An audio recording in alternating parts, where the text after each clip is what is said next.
పలికిన దేవుడు మాట తప్పడు, ఆయన మాటలెప్పుడు నేలన పడవు.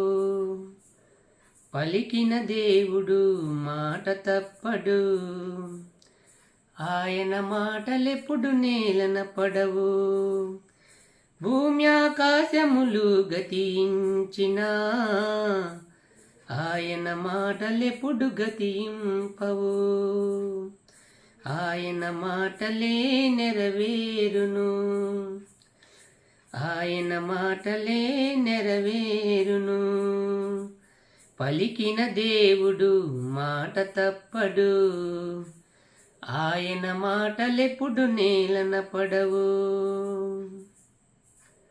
మండుచున్న పొదల నుండి మోషేను పిలిచె కదా, ఉనవాడననవాడనని.